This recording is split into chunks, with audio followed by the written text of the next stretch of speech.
pues habiéndote puesto un poco en contexto y habiéndote conocido un poquito, vamos a entrar ya al turrón, que es lo que nos trae hoy aquí, que son las brujas. Los cientos de turrón, concretamente.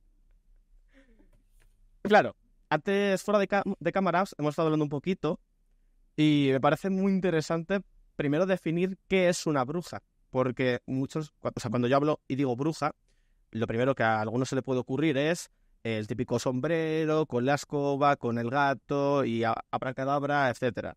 ¿Qué es una bruja, Clara? Pues una bruja es muchas cosas. Es muchas cosas diferentes, en muchas épocas diferentes, en muchos sitios diferentes. Por ir limpiando un poco la idea, la bruja que nos viene a la cabeza de disfraz barato de Halloween, sombrero picudo, caldero, cosas burbujeantes dentro, gato, escoba, risas malvadas, nariz ganchuda. Esto es una mezcla de estereotipos de la bruja anglosajona y luego elementos folclóricos comunes a toda Europa durante mucho tiempo. Y luego el concepto de la magia es prácticamente universal en cuanto a los diferentes mitos de la brujería que nacen en muchísimas culturas. Lo que pasa es que la palabra bruja la utilizamos para, digamos, crear equivalencias respecto a criaturas que no lo son necesariamente en otras mitologías, pero decir, es como hablarle a alguien del Basajón vasco y decirle, pues, mira, como Bigfoot. No es como Bigfoot. No es como Bigfoot. Lo que pasa es que estás utilizando el nombre de algo famoso para tener un punto de partida. Pues bruja puede funcionar un poco así. Te hablan de un ifrit, no, es que era una bruja de no sé qué porque hacía magia. No, no es lo mismo. Pero lo que tienes que es una figura mitológica y una figura fantástica que ha tenido tantas acepciones diferentes y tantas interpretaciones diferentes que puede significar lo que queramos. Entonces, las brujas en España, ya os digo, no llevan sombrero picudo. Sombrero picudo es una evolución de los sombreros del siglo XVI que podían ser más alargados y que luego se van deformando según dibujos y según versiones, y la acaba popularizadísima por la bruja del Mago de Oz, la bruja mala del oeste, que con su piel verde y tal, que la piel verde era un poco rollo Frankenstein también, para que se viera mejor, para que fuera más llamativa en el Technicolor, pero fue una de estas decisiones de cinematografía que se han quedado ahí como el canon ya para siempre, que no necesariamente lo era. Y por supuesto luego también hay elementos como que la nariz ganchuda en algunos casos se teoriza que puede ser un elemento antisemita, porque Sabbat de las Brujas se llama así por algo. Hay mucho antisemitismo mezclado en el folclore de la brujería.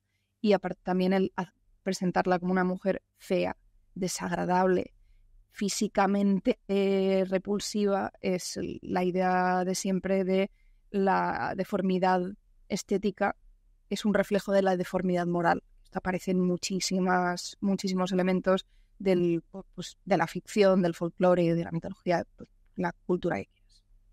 Pero las brujas pueden significar muchas cosas, como decíamos, y por ir limpiando un poco, por ir, digamos, ya que lo hemos limpiado, vamos a afinar un poco conceptos. Yo lo resumiría, sobre todo en Europa y en España, en varios bloques. Tenemos primero la bruja primigenia, pongamos desde antes del siglo XIII, siendo generosos. XIV incluso, pero digamos XIII. La bruja primigenia nos podemos ir a las estirges romanas, a las lamias, a las criaturas que vienen de noche. No me paga absolutamente nada Julia Carreras ni la editorial Luciérnaga por promocionar su libro, pero el libro Vienen de noche es muy bueno para entender este concepto.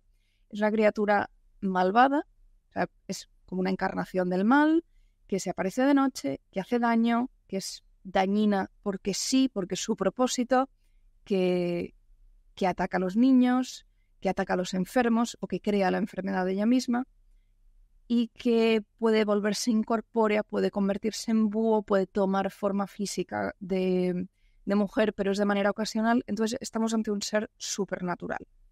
Luego, por otro lado, están las magas tipo Circe. Pero esto es diferente, ¿vale? Estamos hablando de dos conceptos diferentes. Porque la brujería tipo Circe es una brujería prácticamente, digamos, ritual o con la que se puede negociar, que se puede... es un intercambio de poder de una manera mucho más controlada y son personas concretas. Y luego estos dos conceptos se irán mezclando poco a poco. Porque la siguiente bruja que tenemos es la bruja de la mitología cristiana, de manera súper resumida. Digo súper resumida porque si no, aquí ya no es que no comamos, no cenamos. Pero en Europa van apareciendo varios escritos, muchos de ellos tienen raíces, de hecho, en el Pirineo. El Pirineo es una de las zonas donde tienen más fuertes las raíces la brujería europea. Y van apareciendo diferentes escritos y se van haciendo diferentes, digamos, va habiendo diferentes discursos dentro de la Iglesia, y con las escisiones protestantes pues van habiendo más aún respecto a qué es la herejía, qué puede llegar a ser una bruja, existe o no las brujas, existe o no la brujería. Y aquí poco a poco se va formando la idea de que la bruja puede ser real. Y no solo eso, de que es una persona. Y de que es una persona que está disfrazada entre el resto de personas normales.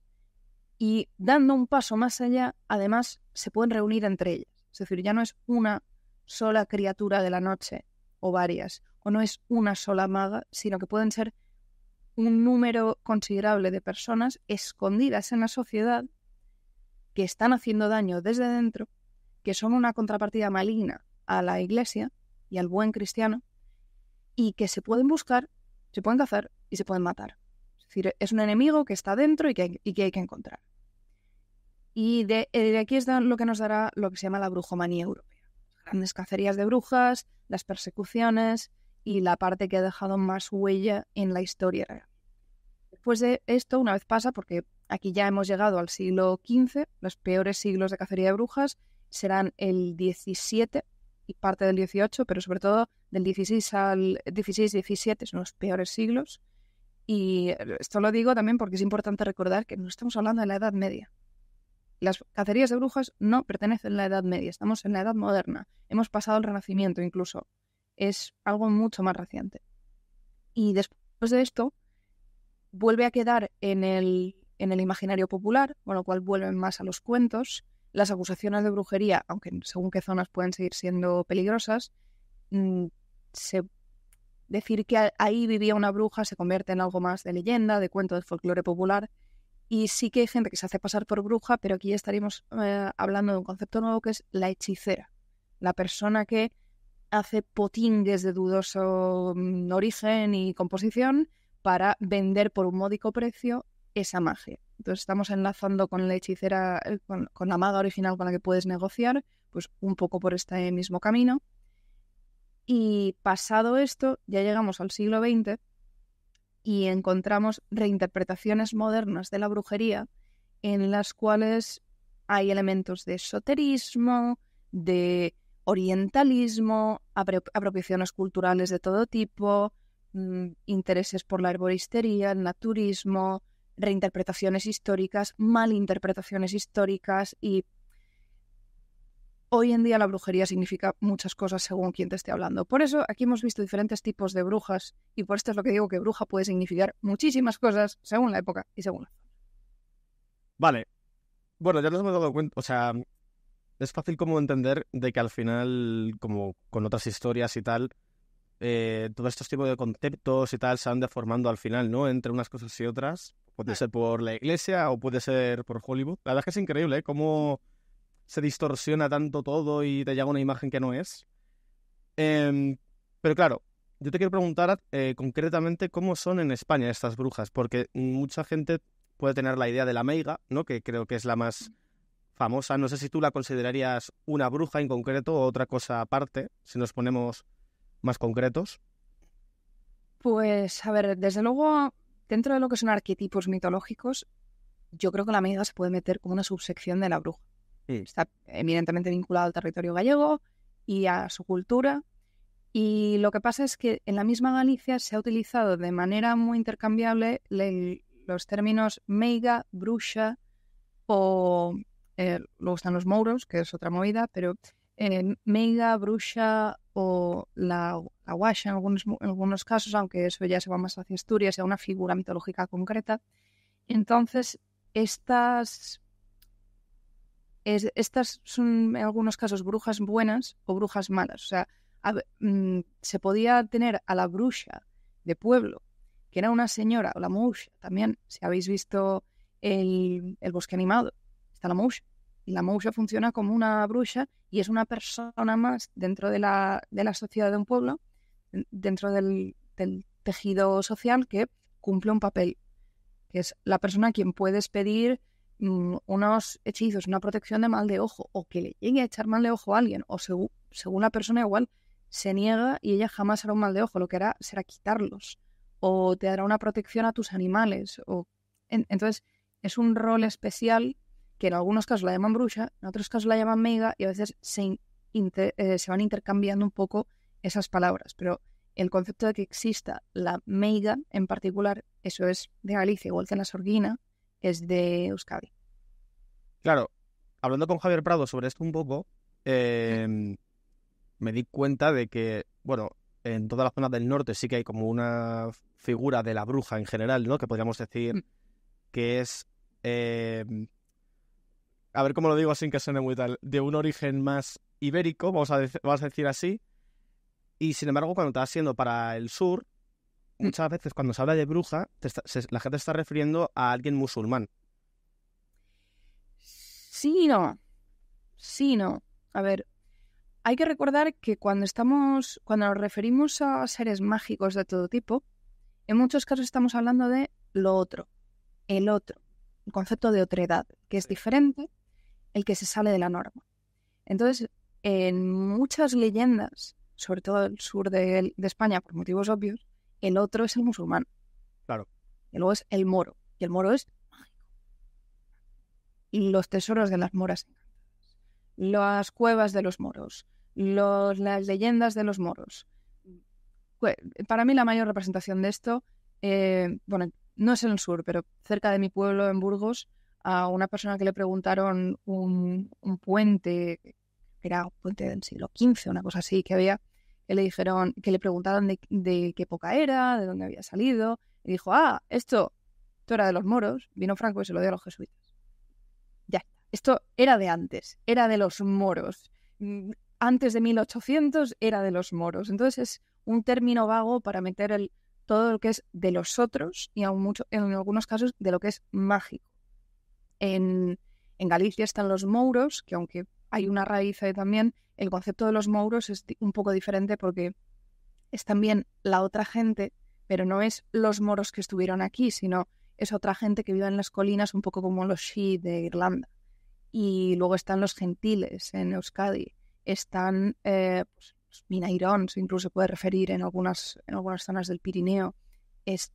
Hay muchas variantes de la otra gente en cualquier cultura y ahí a veces pueden entrar las brujas. Lo que pasa es que las brujas están en un limbo extraño, porque ya digo, como ha habido tantas acepciones, es una criatura mágica que puede llegar a trascender a la realidad dentro de este folclore. O sea, solo por recordar, la bruja no existe. No se puede ser bruja. No se puede hacer tratos con el diablo. Ya me gustaría. La trimestral sería mucho más fácil. Tratos con el diablo, pero no se puede. Entonces, no se puede ser bruja. Pero dentro de este folclore, dentro de este imaginario popular, es una criatura que está un poco entre los dos mundos, entre la otredad y lo fantástico y la persona real con quien puedes interactuar.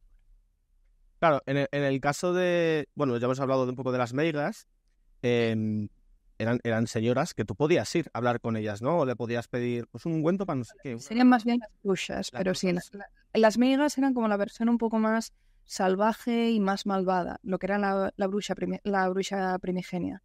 Y a ver, lo que comentabas de la diferencia entre norte y sur sí que es bastante grande. O sea, si tenéis el libro de Breve viaje por la España de las brujas, tenemos un mapa aquí al final en el cual se ve bastante bien cómo hay muchísimo más movimiento y más, o sea, hay más lugares en los que se ha hablado de las brujas, que hay más sitios, hay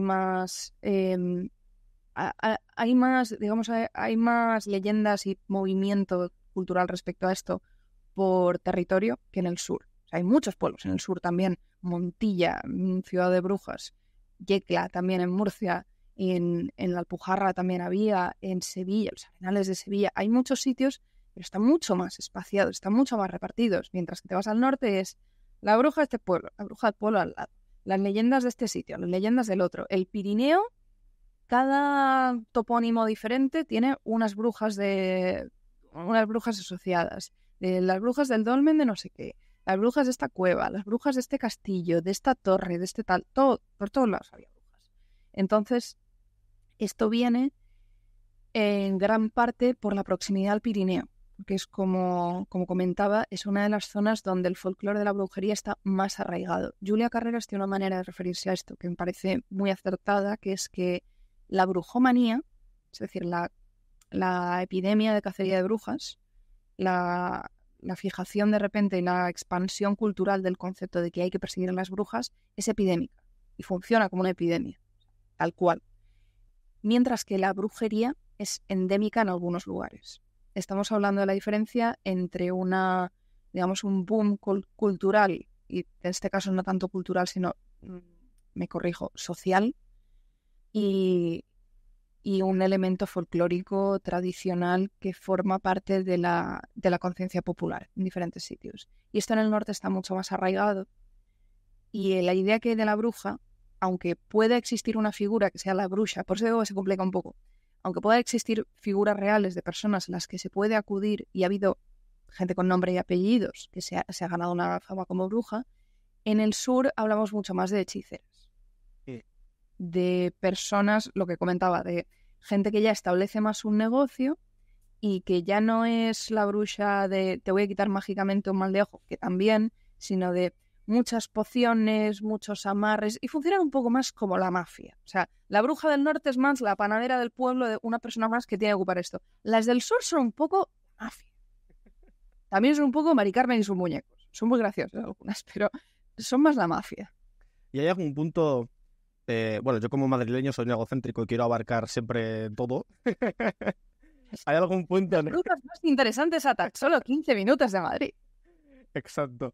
Hay un poco por la zona, porque claro, hemos hablado un poco del sur y del norte, un poco más en la zona céntrica, quizás incluso Extremadura, ¿no? En Extremadura hay muchísimo folclore de la brujería, es uno de los sitios también donde hicimos un poco de trabajo de campo. ¿Y qué te puedes encontrar por allí? Pues, a ver, para empezar, tanto en Castilla-La Mancha como en Castilla y León hay mucho folclore también de la brujería. Lo que pasa es que lo del norte es otro nivel. Pero está, por ejemplo, el confesionario de las brujas en Barahona. Esto es Soria, es casi Guadalajara. El confesionario de las brujas es un elemento al que se decía, es un punto al que se decía que acudían todas las brujas de Castilla-La Mancha, prácticamente. Las brujas manchegas iban allá. Y luego en Extremadura había, pues aquí estamos hablando de la brujería hechiceril, de que hay señoras en este pueblo a las que tú puedes acudir para esto y para lo otro. En Cáceres, Ana la Casareña, que está ya, estamos hablando del siglo XIX, se ganó también esta fama de bruja, de hechicera, de poder hacer, de tener poderes mágicos, y esta mujer sí que funcionaba muy la mafia. Y hay elementos bastante llamativos. Pero incluso en Madrid, la hechicería pegó muy fuerte en según qué épocas, porque cuando estamos hablando de la bruja mitológica y de la protección contra las brujas más sobrenaturales que se quedan en el norte, eso es diferente, pero cuando la hechicería es un negocio, cuanta más gente tienes, más se llaman los negocios. Y Madrid, en el momento que empieza a ser la capital, gracias Felipe II por nada, son particularidades mías, no voy a pedir perdón por ellas, tengo opiniones respecto a Felipe II, sus decisiones, pero bueno, Felipe II monta la capital en Madrid, empieza a llamar a muchísimos negocios y pues la hechicería era uno de ellos, entonces empieza a haber bastantes. Y de hecho se habla de algunas hechicerías, se habla de hechicerías en la corte, muchos nobles van a acudir también a estos hechiceros y hechiceras sobre todo, y luego se llegaba a decir que el conde duque de Olivares tenía un hechicero, tenía un diablillo en su bastón, y él mismo llegaba a tener poderes mágicos. Entonces hay una ilustración preciosa de Javier en el libro sobre esto. Y a ver, podemos tener a los nobles y a los reyes y a la gente más culta y de más poder como, no, esta gente está muy por encima de las patrañas y de las cosas que creía el pueblo llano, y se suele tratar con un poco de desprecio este tipo de creencias de, oh, te vas a creer, por favor, que una tormenta la trae una bruja. Estos son los paletos de la montaña, de la gente que vive por ahí. O sea, los nobles eran lo mismo, pero con dinero. Y se podían dejar cantidades absolutamente obscenas en el mal de ojo para fulanita de no sé qué o para el marqués de sus muertos. Y además, las brujas, ya digo que tenían muchas versiones, pero los brujos en muchos casos eran señores con mucho tiempo, mucho dinero y no tenían infojobs, ¿vale? O sea, se notaba que tenían demasiado tiempo libre porque eran señores que, mientras que a una mujer podía igual costarle, según la época, una condena o una acusación por hechicería, por bruja, por hereje, estos decían, mira, esta es mi biblioteca de libros prohibidos. Eran los señores intensos de su época. Y estos también, pues, cuando un señor tenía demasiado dinero y demasiado espacio, demasiado tiempo y demasiada biblioteca, déjalos correr también. Vaya piezas. Claro, es que cuando yo quería hablar de esto, siempre digo, vale, quiero hablar de brujas, pero en ningún momento a nadie le escucho tener como cierta curiosidad por los brujos, ¿no? De hecho, más que la palabra brujo, quizás se escucha mago, ya veniendo Sí. de la fantasía. Entonces, no sé si imagino que sí, y te quería preguntar, ¿tú crees que esto es por un estigma social de lo que has dicho de a la persona que practica estas cosas se le ve como el señor intenso con la librería y a la señora que practica estas cosas es bruja, hay que condenarla, hay que quemarla, etcétera? A ver, por una parte está la historia.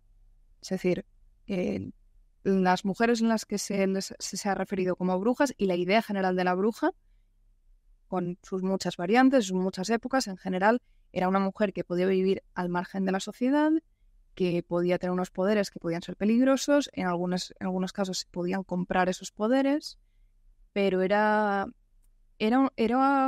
una otra, ¿vale? Esto que hablamos de la otredad, la bruja pertenecía a la otredad.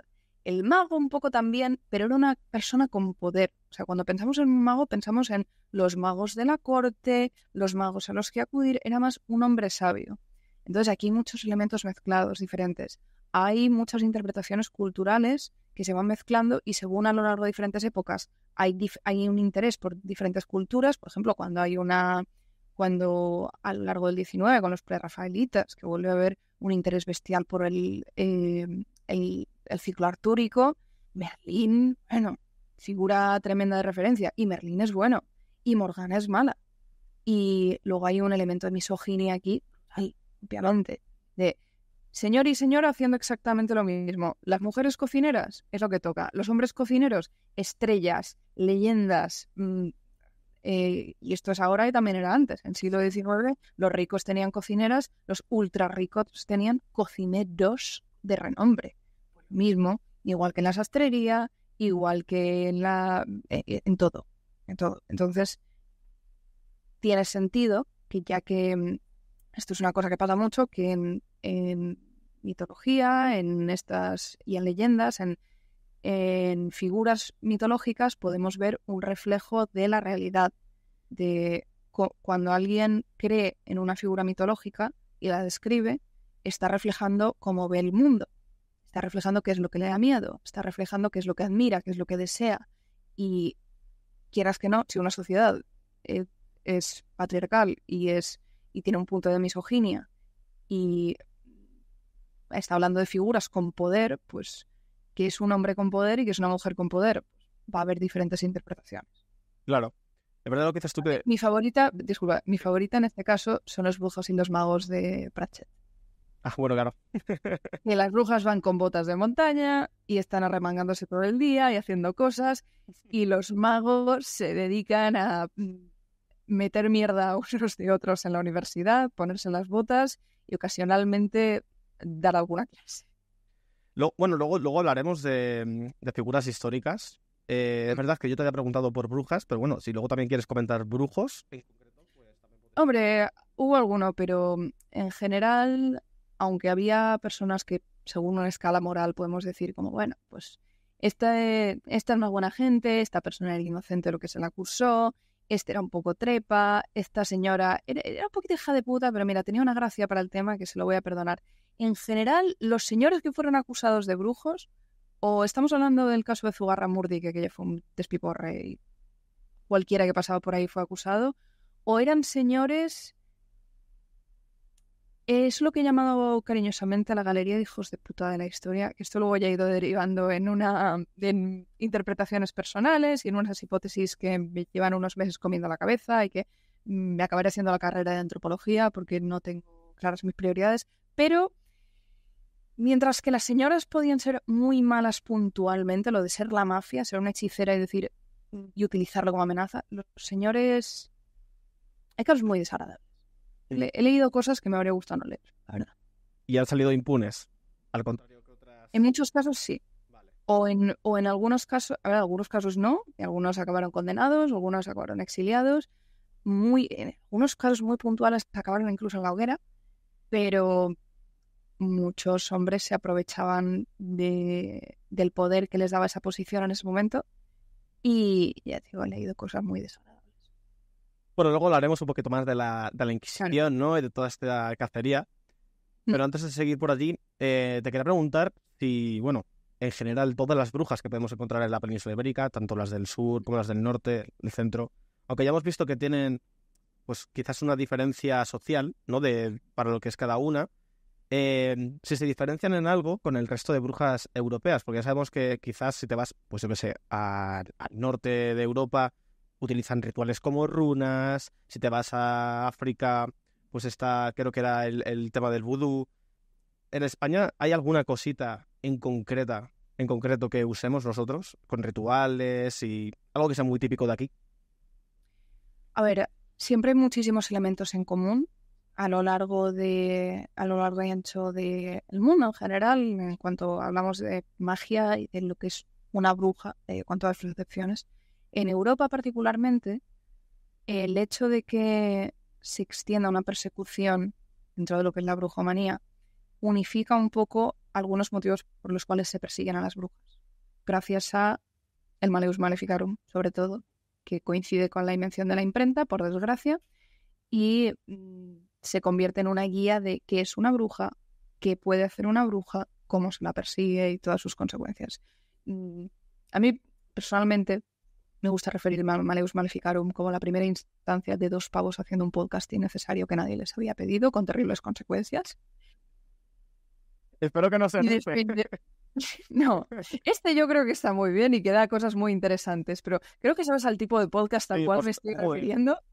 Sí, pues ese fue el primero, solo que fue Gutenberg mediante.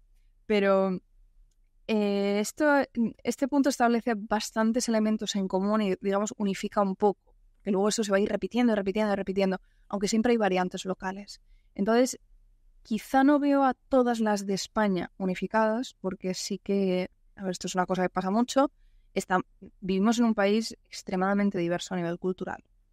Lingüísticamente, esto es una cosa que pasa, culturalmente, socialmente, creo que viene dado en parte por el hecho de que la orografía del país hace que tenga territorios muy diferentes entre sí, pero yo diferenciaría entre las brujas del norte y las brujas del sur en general, que aunque pues tenemos muchos elementos en común de una fuerza maligna, una señora con intereses particulares y tal, las brujas de Cataluña son las que más controlan el tiempo atmosférico. Más que nada porque pues, Cataluña, por la zona en la que está, puede estar muy castigada por tormentas mediterráneas, pirenaicas, por sequías, por diluvios. Entonces, quieras que no, es un reflejo de todo esto. Entonces, hay muchas historias sobre las brujas catalanas invocando tormentas. Y en general, la bruja española, las brujas en España, pues pueden tener invocaciones a diablos concretos. Y cuando hablamos sobre todo de hechicería, hay mucha... Que esto no es exclusivo de España, también pasa mucho al Mediterráneo, pero en todo lo que tenemos de la Europa católica, nos gusta la farándula, hablamos del Blasphemous, ¿vale? Pues España en muchos casos es como la quinta potencia de esto. Pues se ve un poco reflejado en el tipo de hechicería que se hace con muchos rosarios, con muchas invocaciones a vírgenes, santos, diablos, demonios, por igual, todo el mundo al mismo saco. Tú hincha el currículum, invoca a quien sea que alguien vendrá, y hay conjuros que son divertidísimos. Y entra un poco el factor Mari Carmen y sus muñecos del sur. Vamos a montar una fiesta. ¿Tú crees que en el sur pues, tiene como más relación esto que has hecho, ¿no? De la brujería con el cristianismo, y en el norte sí que a lo mejor deriva más a lo celta? A ver, no me quiero mojar mucho aquí porque esto es una cosa que no he comentado antes, aunque por omisión se puede entender. Yo no estudié de historia, ni estudié antropología, y conozco de una manera bastante superficial lo que hay de cultura celtíbera, íbera y luego cómo va evolucionando esto a lo largo de los siglos y diferentes invasiones y diferentes culturas que tienen presencia en la península, cómo va evolucionando esto culturalmente. Pero a nivel folclórico y mitológico, por lo que conozco, sí que en el norte hay menor unificación del cristianismo, digamos. Que tú puedes ir a decirle a un asturiano que la santina no es importante y a ver en cuántas piezas vuelves. Pero hay una mayor presencia y hay un mayor entendimiento de una diversidad cultural sobrenatural más allá de los simples santos y más allá del cristianismo. Es decir, sigue habiendo una conciencia, aunque no haya sido uniforme y haya hecho falta muchos folcloristas haciendo su trabajo, pero el caso es que los ha habido en el norte. Entonces hay más conciencia y hay más leyendas, sobre todo hay más tradición oral de estas diferentes criaturas, y por lo que yo conozco, insisto, de manera bastante superficial, me parece que el vínculo con los dioses celtas y tal, eso es más un revival bastante reciente, que está muy bien, o sea, más riqueza cultural, pero eso es más reciente. Lo que pasa es que en el sur, en fin, se van a Santa Andaluza.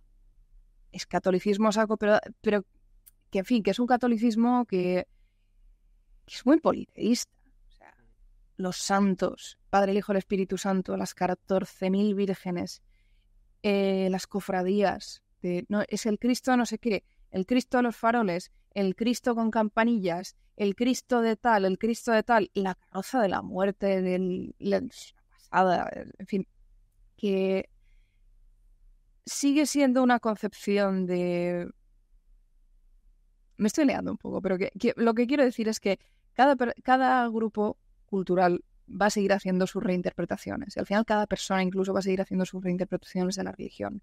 Y mientras que en el norte creo que la religión se queda por un lado y la tradición oral se queda por otro, en el sur se mezcla todo mucho más y se aferra muchísimo a ese catolicismo cultural, pero le da una variedad y una riqueza y se va en tantas direcciones que están un poco haciendo lo mismo en diferentes versiones. Eso es un poco mi interpretación, así un poco buena pluma. Sí, yo creo que sí, porque al final, yo siempre que pienso en el sur y en el norte, cuando pienso en el sur me viene, pues eso, otra vez, Blasphemous, ¿no? Toda esta cultura cristiana, toda esta estética. Sin embargo, cuando pienso en el norte, sí que me viene algo como más, un poco más, incluso prerromano, ¿no? De la cultura celta, celtíbera, etcétera. Claro, hemos hablado antes un poquito de que estas brujas o hechiceras, pues cada una con sus diferencias, te las podías encontrar en diferentes sitios. Y yo te quería preguntar, tú, por ejemplo, en Andalucía o donde fuera, podías acudir a una de estas hechiceras y le podías pedir, oye, quiero un amarre, por ejemplo, ¿no? Que es lo típico que todo el mundo ahora con las canciones. No, a ver, era de las cosas más frecuentes. O sea, en los casos de denuncia por hechicería, bueno, esto merece la pena comentarlo, lo que nos llega, lo que se ha estudiado, que aquí ha habido muchos estudios históricos y antropológicos, sobre todo en la segunda mitad del siglo XX, lo que se llega a conocer en el norte viene por tradición oral y por acusaciones, en muchos casos civiles, y en el sur viene por algunos registros de denuncias a la Inquisición. y lo que se tiene registrado que hacían estas hechiceras en su gran mayoría eran amarres. O sea, lo que hoy es meterte en la cuenta candada, rajar de pues, que no me echa caso, que no me gusto, que es que esta persona, que a mí me gusta y no sé qué, y no sé. Somos niños de colegio todos y la gente lo ha sido siempre. Esto es lo que me gusta mucho de la historia, que te das cuenta que la gente siempre ha sido gente y la gente siempre ha tenido las mismas inquietudes, que sé que suena redundante, pero creo que es una perspectiva que hace falta un poco más. Es que en el pasado la gente era ignorante, es que en el pasado la gente es gente. Y somos tontos igual, en diferentes sabores y con diferentes interpretaciones, pero somos tontos. Y esto era de las cosas más frecuentes, el ir a pedir a una hechicera que te hiciera un amarre porque te gustaba muchísimo una persona. Y en muchos casos lo que necesitabas era parte de esa persona, fuese pelo, fuese sangre, fuese saliva, fuesen muchos otros fluidos de dudosa procedencia y cuestionable consentimiento para poderlo conseguir, la verdad. Me parece muy curioso, perdón que te Sí. interrumpa, porque claro, me imagino a estas brujas haciendo pactos o que sea con diablos y aquí montando la de Cristo para luego al final que le acabes gustando, ¿no? Al que vende tazas en tu pueblo. Pero no hay nadie que pida, yo qué sé, riqueza, fuerza en el caso de un guerrero. No, también sí. Y en muchos casos, lo que te contaba de Mari Carmen y sus muñecos, en muchos casos viene porque se les pide diablos a las brujas, se les pide invocación, o hay brujas que dicen tener diablos como ayudantes. Y esto es una de las cosas que digo que es una interpretación del cristianismo y del catolicismo que va mucho más allá de lo que es teología y de lo que es doctrina eclesiástica pura. Porque es hacer un pactito con el diablo, pero no un pactito y vendo mi alma en plan Fausto, sino se ofrece puesto a media jornada de ayudante genérico, necesito un mozo.